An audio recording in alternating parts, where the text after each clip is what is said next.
Assalamualaikum everybody, this is me Umar Bilal Ahmad and welcome back to another muscle group that we are going to be training today, intermediate workout series में. और one of my favorite muscles और जो आपकी body में खूबसूरती और definition और prominence और एक चौड़ापन क्रिएट करता है जो muscle, that is your shoulder.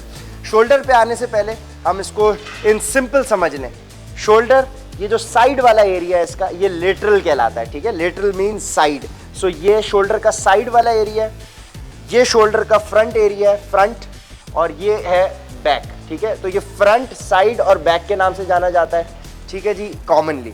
सो जिस तरह से मैंने आपको बताया था कि वर्कआउट स्टार्ट करने से पहले आप जिस भी मसल ग्रुप को ट्रेन कर रहे हैं उसको आपने वार्म अप कर लेना है. कहीं ऐसा ना हो कि वार्म अप के बगैर आप अगर एक्सरसाइज अपनी स्टार्ट करेंगे सो इंजरी होने का खतरा है, मसल पुल होने का खतरा है. सो आपने शोल्डर को भी वार्म अप करने के लिए इस तरह से अपने शोल्डर जॉइंट्स को, आप अपने हाथों को इस तरह से 10 से 15 दफ़ा 30 सेकंड्स के लिए आप इस हाथ को घुमा लें, 30 सेकंड्स के लिए इस हाथ को घुमा लें.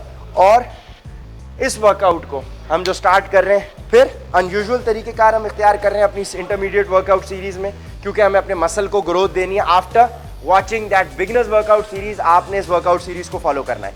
ठीक हो गया. अब हम अपने वर्कआउट को स्टार्ट कैसे कर रहे हैं, आपने अपनी स्ट्रेंथ के अकॉर्डिंगली डंबल को पिक कर लेना है और यहाँ पे हम स्टार्ट ऑफ करेंगे वार्म अप के लिए.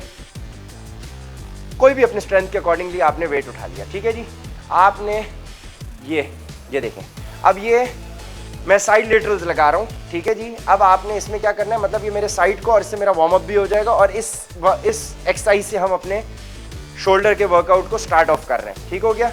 आपने टांगे अपनी नॉर्मल खोल ली, स्टेबिलिटी.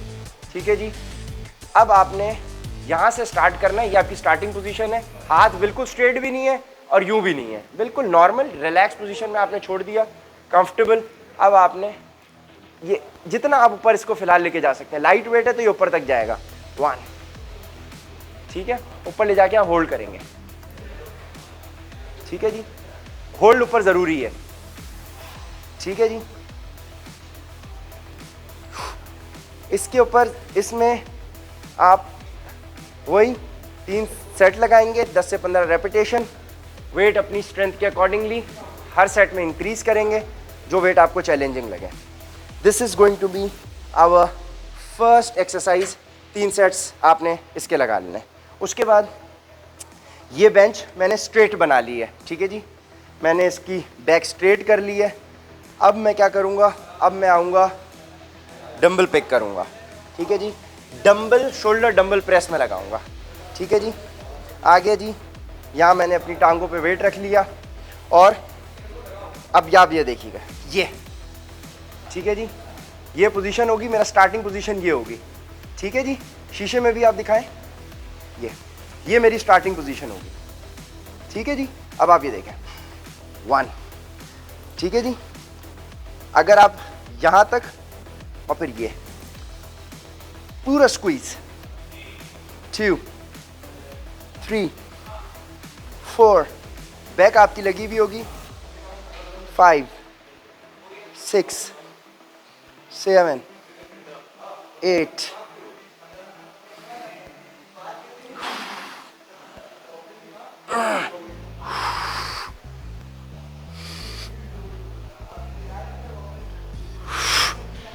ठीक है जी, ये आपकी हो गई दूसरी एक्सरसाइज. अगर आप यहाँ तक 3 सेट्स आपने कर लिए, हर सेट में वेट इंक्रीज किया, सो काफ़ी खून इकट्ठा इधर हो जाएगा आपका और काफ़ी आप पम्प्ड अप वैसे ही नज़र आना शुरू हो जाएंगे. 2 एक्सरसाइजेस के बाद मैं आपको बता रहा हूँ तीसरी एक्सरसाइज. ये जो हमने डंबल प्रेस किया है, इससे हमने बेसिकली अपने इस वाले शोल्डर को, साइड के ऊपर इसका इम्पैक्ट आता है और बैक पे. ठीक है जी, so this is what we have covered with this dumbbell press. अब इसको हम कपल करेंगे. उसके 3 सेट कंप्लीट करने के बाद हम आ जाएंगे स्मिथ मशीन के ऊपर. मेरी फेवरेट मशीन क्यों है, ये मैं पहले भी बता चुका हूँ. स्ट्रेंथ के अकॉर्डिंग वेट ऐड कर लिया और इसकी रॉड के स्मिथ मशीन की जो आपकी बैक की जो पोजीशन होगी बेंच की, वो बिल्कुल इसके अलाइनमेंट में आ रही है. ठीक है जी, अब मैं इस तरह से आके बैठ गया हूँ. शोल्डर विड्थ के ऊपर मैंने अपनी ग्रिपिंग कर ली है ये देखेंगे 1 3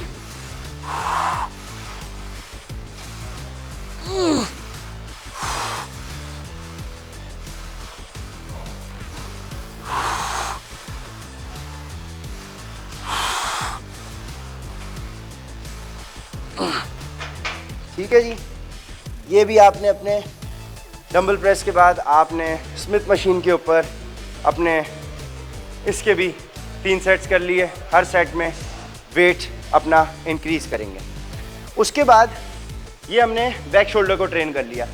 इसके बाद जो आप एक्सरसाइज करेंगे, इसी बेंच को आप थोड़ा सा पीछे ले आएंगे, ठीक है जी।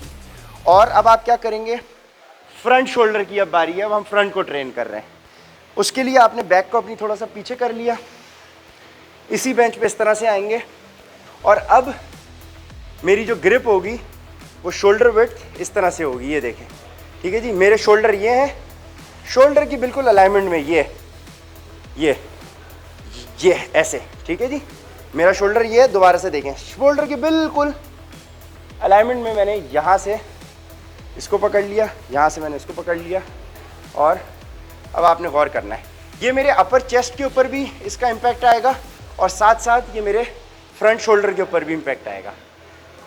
ये मैंने कर लिया और ये देखें आप, ठीक है।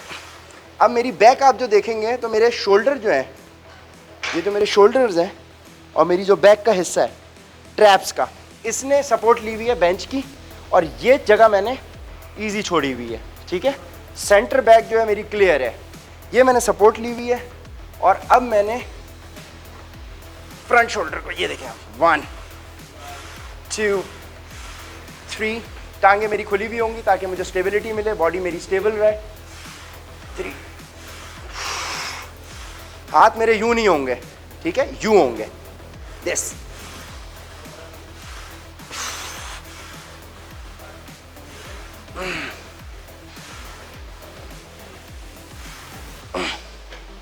ठीक हो गया। 10 से 15 रेपिटेशन, 3 सेट। हर सेट में वेट अपने स्ट्रेंथ के आपने अकॉर्डिंगली ऐड करना है। अब आप जब आएंगे इस एक्सरसाइज को कंप्लीट करने के बाद, सो अब आप आएंगे, डंबल्स को आपने इस तरह से उठा लिया, उसी बेंच पे आप बैठ गए, स्ट्रेट लीन बैक, हाथ इस तरह से। वही फ्रंट शोल्डर को हम ट्रेन कर रहे होंगे तो जो हमारी डंबल है, जिस तरह से हमने रॉड को अपने डंबल के सेंट उस हिसाब से अलाइन किया था, ये देखें आप, ठीक है। देखिए ये आपने पोजीशन अपनी ले ली, ये स्टार्टिंग पोजीशन है आपकी। Now 1 at a time, 1 2 3 4 5 6 7 8। ये ज़्यादा हाथ आपका इधर दूर नहीं जाएगा, करीब रहेगा, ठीक है।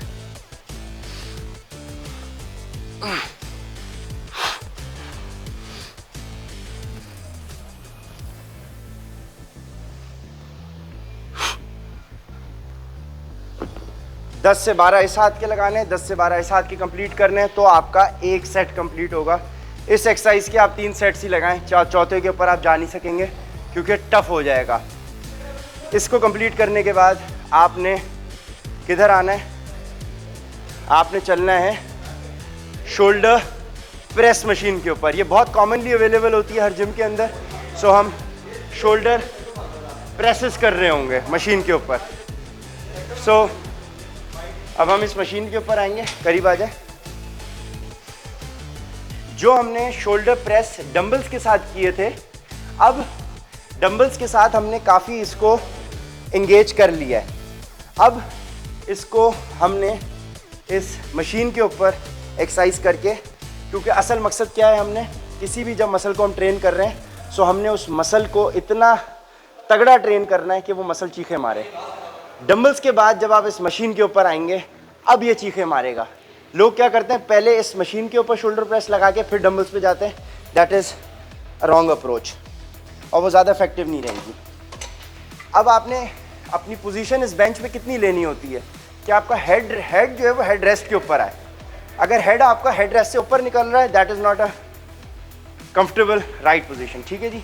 अब इस मशीन में जब मैं इस क्लोज ग्रिप के साथ आऊँगा, ठीक है, तो ये मेरे, अब आप गौर से आगे देखें, ये मेरे फ्रंट शोल्डर के हिस्से को ट्रेन करेगी, ठीक है। जब मैं अपनी ग्रिप को, और गौर करें जब फ्रंट हम करते हैं तो हमारा हाथ यूँ चल रहा है, वो आपको खुद समझ में भी आने लगेगा जब आप यूज टू हो जाएंगे। ये देखें, ठीक है, 1 2 3 4, अपनी टांगे अपने, ठीक है जी। अपनी स्ट्रेंथ के अकॉर्डिंग आपने वेट उठाना है।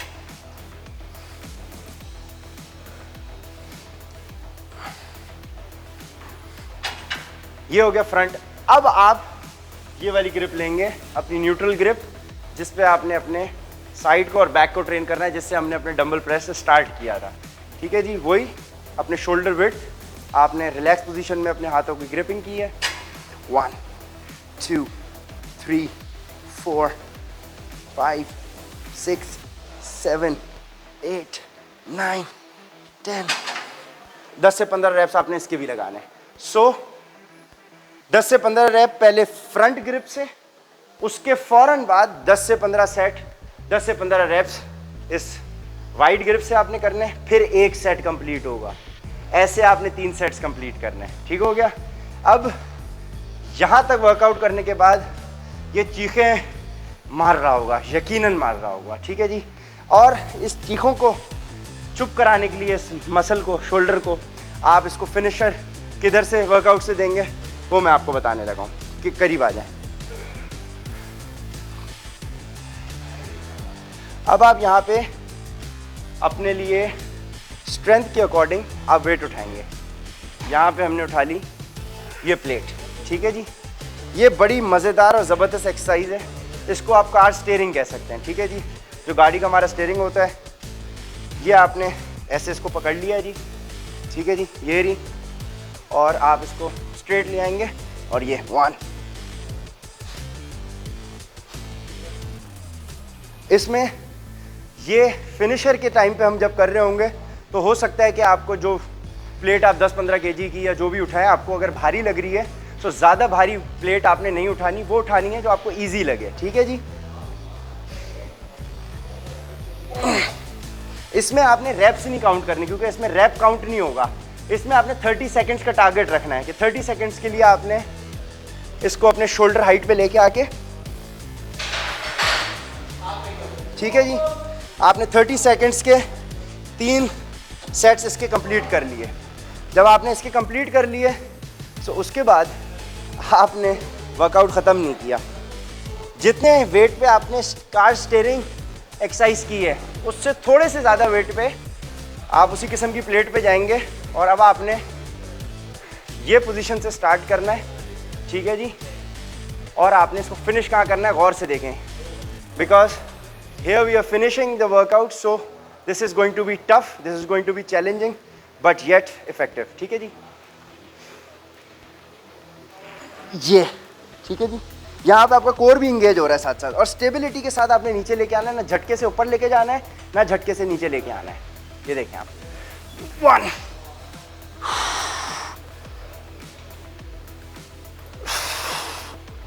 इसमें आपका बाइसेप भी इन्वॉल्व होगा, ट्राइसेप भी इन्वॉल्व होगा, फोर आर्म भी इंगेज होंगे, कोर भी इंगेज होगा, शोल्डर भी इंगेज होंगे, पूरा शोल्डर इंगेज होगा, बहुत इफेक्टिव और फिनिशर के लिए बेहतरीन।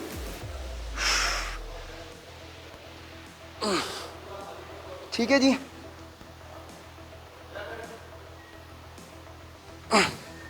आपने इस वर्कआउट के ऊपर अपने वर्कआउट को एंड करना है। इसके भी 10 से 15 रैप्स कोशिश करें, लगाएं, वेट चैलेंजिंग हो।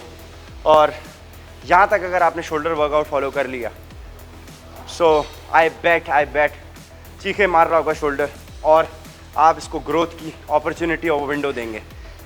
फिनिश कर रहे हैं, लेकिन एक बात ध्यान में रखें, ये वर्कआउट किसी काम का नहीं है अगर आपने इसके साथ अच्छी डाइट कॉम्प्लीमेंट नहीं की। वर्कआउट अकेले कुछ भी नहीं कर सकता। पूरी ज़िंदगी आप जिम चले जाएं, एक्सरसाइज कर लें, डाइट 90% वेटेज रखती है। 90% पे फोकस नहीं करेंगे, ये एक्सरसाइज किसी काम की नहीं है, उल्टा आपको नुकसान हो जाएगा, जो कि हमारे 95% लोगों को जो जिम जा रहे हैं उनको हो रहा है। क्योंकि उनको डाइट की सही नॉलेज नहीं है. So this was it. Umar Bilal Ahmad को इजाज़त दें from this shoulder workout from the intermediate series. अल्लाह हाफिज़.